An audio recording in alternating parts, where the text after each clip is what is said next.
Southwest Florida, thank you for logging in to Community TV 1. My name is Nicole S, your Community TV anchor for CTV News Now.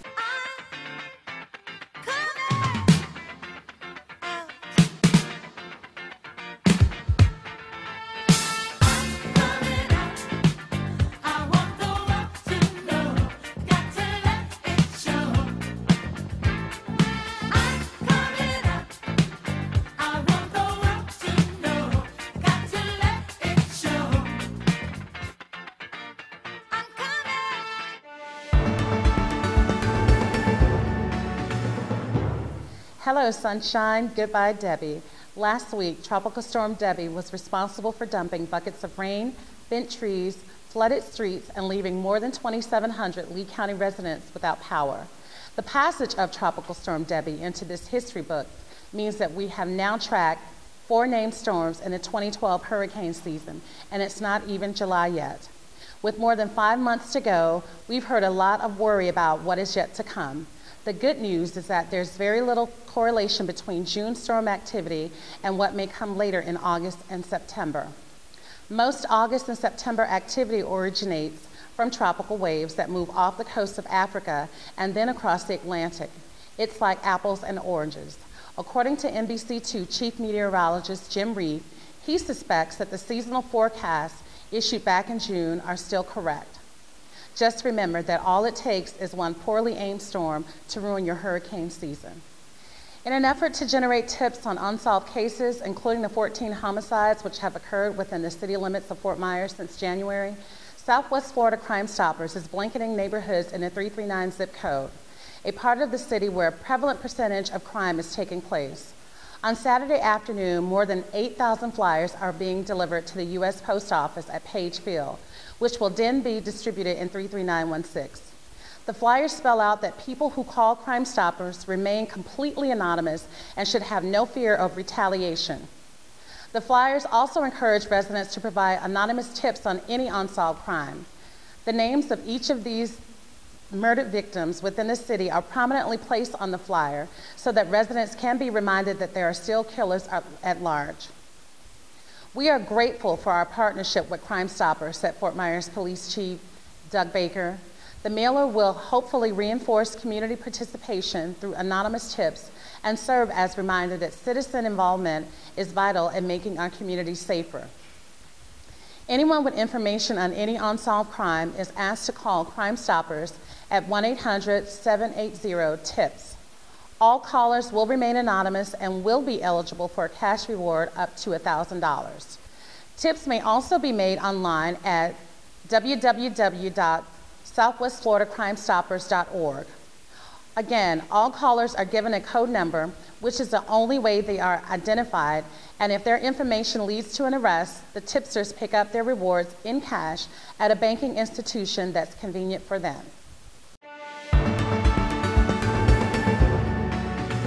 In our state news, the Martins family responds to firing of police chief. According to the National Association of Black Journalists.org, Trayvon Martin's family is satisfied with Wednesday's firing of Sanford, Florida Police Chief Bill Lee, says the Martin family attorney Benjamin Crump. Martin's family learned of the firing while attending the 37th Annual National Association of Black Journalists Convention in New Orleans. The parents of Trayvon Martin respect the decision of the city manager, Crump said. They remain vigilant in getting justice for their son and the tragedy that claimed his life. Crump also went on to say that the action is a step in the right direction in getting justice for Martin. Chief Lee drew nationwide criticism for his department's handling of the case. His voluntary letter of resignation was rejected by the City Council in April. Until Wednesday, he had remained on administrative leave. A news release by Sanford City Manager Norton Bonaparte said, after much thoughtful discussion and deep consideration for the issues facing the city of Sanford, I have determined the police chief needs to have the trust and respect of the elected officials and the confidence of the entire community. The family is scheduled to speak again Thursday during a newsmaker plenary titled Trayvon Martin, A Crime Story in the Digital Age.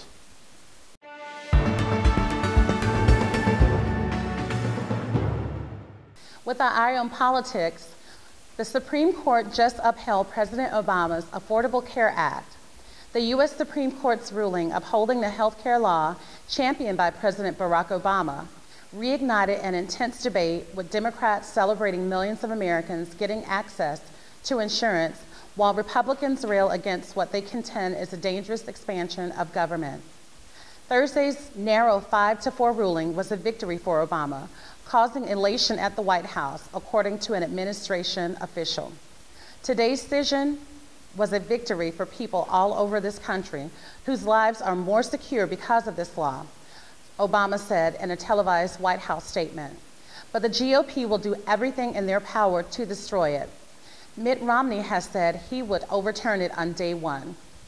The most anticipated Supreme Court ruling in years allows the government to continue implementing the health care law, which was passed in 2010 but doesn't take full effect until 2014. That means popular provisions that prohibit insurers from denying coverage for pre-existing medical conditions and allow parents to keep their children on family policies to the age of 26 will continue. What the health care ruling means to you is, the court decided the most controversial provision, an individual mandate requiring people to have health insurance, is valid as a tax, even though it is impermissible under the Constitution's Commerce Clause. Chief Justice John Roberts wrote in the majority opinion, such legislation is within Congress's power to tax. He later went on to add, the federal government does not have the power to order people to buy health insurance. The federal government does have the power to impose a tax on those without health care. From the White House to the governor's mansion, Florida Governor Rick Scott now says Florida will do nothing to comply with President Barack Obama's health care overhaul and will not expand its Medicaid program. The announcement is a marked change after the governor recently said he would follow the law if it were upheld by the U.S. Supreme Court. Florida is not going to implement Obamacare. We're not going to expand Medicaid, and we're not going to implement changes, Scott's spokesman Lane Wright told the Associated Press on Saturday. Wright stressed the governor would work to make sure the law is repealed. Scott told Fox News the Medicaid expansion would cost Florida taxpayers $1.9 billion a year, but it's unclear how he arrived at that figure. Scott went on to say that the state will not expand the Medicaid program in order to lower the number of uninsured residents, nor will Florida set up a state-run health exchange, a marketplace where people who need insurance policies could shop for them. We care about having a healthcare safety net for the vulnerable Floridians, but this is an expansion that just doesn't make any sense, Scott told Fox host Greta Van Susteren on Friday. Scott has gone back and forth on the issue after the U.S. Supreme Court ruled Thursday that Congress cannot withhold federal Medicaid funding from states that opt out of requirement in the overhaul to expand coverage to those just above the poverty line. On the day of ruling, Scott was cautious about the expansion, saying he would read the ruling first. Then, during an interview Friday on a Jacksonville radio station, he went on to say he would go along with the expansion because of potential costs to the state. Please govern yourself to all of the news that's going on with politics. And for more information, visit our website at communitytv1.com. From Secretary of State to university professor to the 2012 Vice President running mate for the United States, former Secretary of State Condoleezza Rice is trying to tamp down any speculation she could be Mitt Romney's vice presidential running mate. Rice told CBS this morning she's not interested in joining Romney, who has more than enough delegates to win the presidential nod at the party convention in Tampa. Rice said, "I didn't run for student council president. I don't see myself in any way in elective office." Rice went on to say, "There is no way that I will do this because it's really not me. I know my strengths and weaknesses." She said Romney will pick a strong running mate and she'll support the ticket. Host Charlie Rose asked Rice how Romney's foreign policy would be different than President Barack Obama's. Rice declined to say specifically, instead touting Romney. What Mitt Romney will bring to the presidency, and I believe he would be a very good president, is he will bring first and foremost an understanding that the role of the United States has to play in the world. He understands the essence of an America that believes in free markets and free people, And that has really been the reason that the world has been moving toward more prosperity and greater freedom, quote unquote, Rice said. She later criticized Obama's foreign policy and called for a more assertive America. When things are moving in many different directions as they are, after great shocks to the system like 9/11 and the global financial and economic crisis, and now the positive shock of people insisting on their democratic rights, the United States can't lead from behind, she said. The U.S. has to have a view. It has to gather people around that view, and frankly, I think we need to do more of that. And the last several years, I think we've been lacking on that front. From a seat in the White House to a seat in the college classroom, save your pennies, kids, especially if you want to go to college. These days, a four-year degree costs enough to saddle students with years of debt, so every bit helps. According to MSN.com, a woman in Indiana knew this and has literally been saving pennies for 15 years in order to help her goddaughter get an education. Faith Hammock started collecting pennies wherever she found them back in 1997 and has since collected a whopping $500,000 for her goddaughter, Kayla Gilbert. That adds up to an extra $5,000, which Gilbert, who will be attending Indiana University on a scholarship, says will cover her room and board. Bet you'll think twice about skipping that penny on the sidewalk next time, won't you? From pension pennies to the dirty South. Saying I'm sorry is not an easy thing to do. Nowadays, you can buy a Hallmark card or just send flowers and it speaks for itself. But how can you apologize to a family when you wrongfully killed their loved one? According to Denise Stewart, special journalist to BlackAmericaWeb.com, the Montgomery, Alabama City Council issued a statement Tuesday night apologizing to the family of a black man who was mistakenly gunned down by police 37 years ago. But the family of the deceased and falsely accused, Bernard Whitehurst, says the statement is not enough. His widow, Florence Whitehurst, told BlackAmericaWeb.com, when you apologize to someone, you come to them, you console them, you hold their hands, and look them in the face. They read something off a sheet. That's not the kind of apology I'm talking about.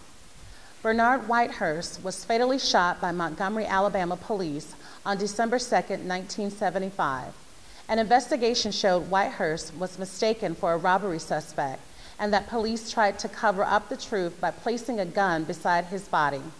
A scandal followed, and when the investigation ended, several city officials had resigned, including the man serving as mayor at the time. The years immediately following the shooting death of her husband were not easy for the young Whitehurst family. Her husband worked as a cook at McDonald's before he was killed, and he hadn't been on that job too long.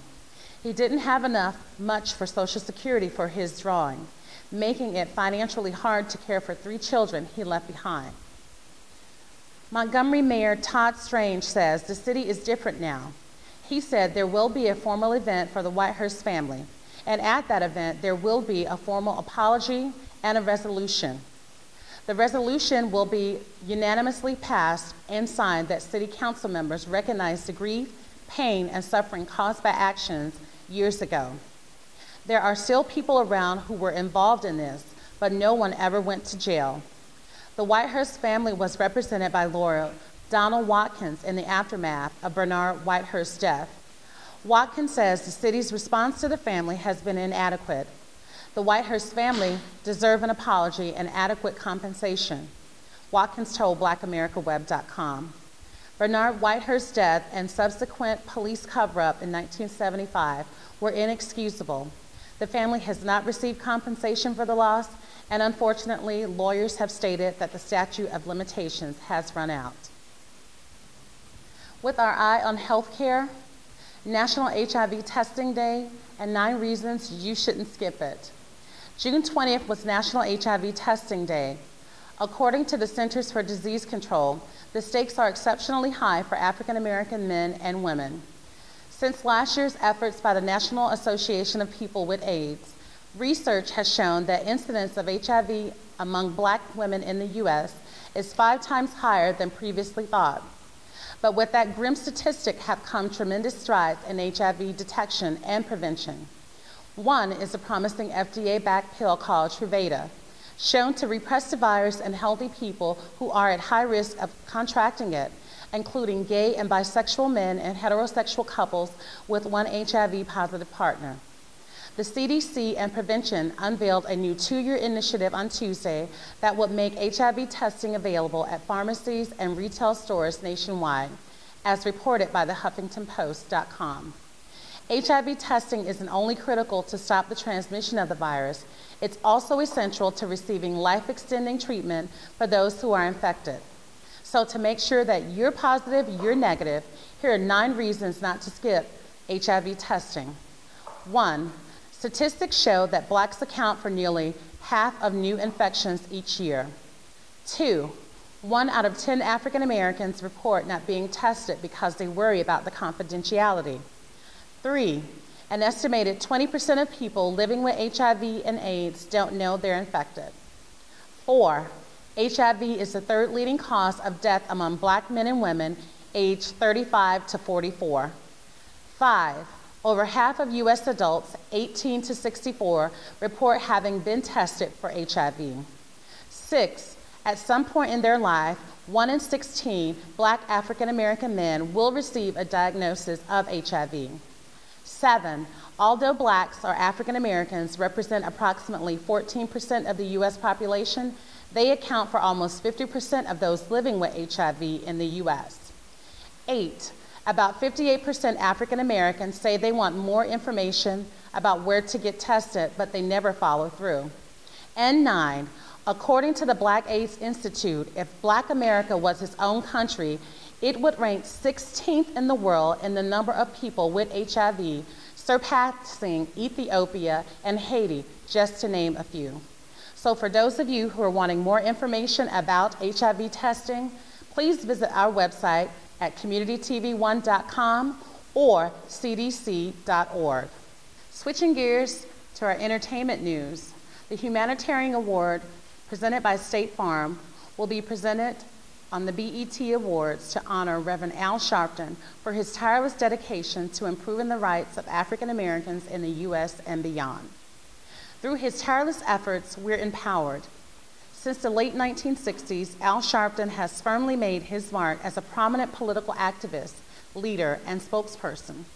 As the founder and president of the National Action Network, a not-for-profit civil rights organization in Harlem, New York, with over 47 chapters nationwide, Reverend Al Sharpton continues to raise awareness about civil rights and political issues, and he actively takes a stand against prejudice and injustice for all people, no matter one's race, gender, sexual orientation, or political affiliation.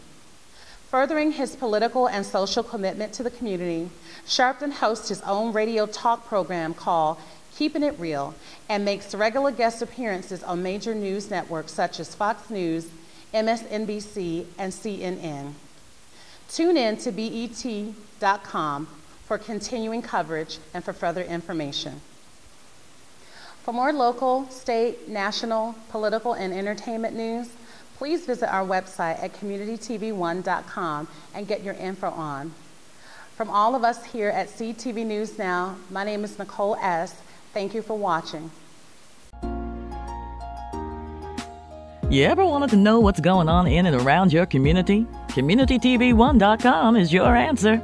Go ahead, log on to www.communitytv1.com and get your info on.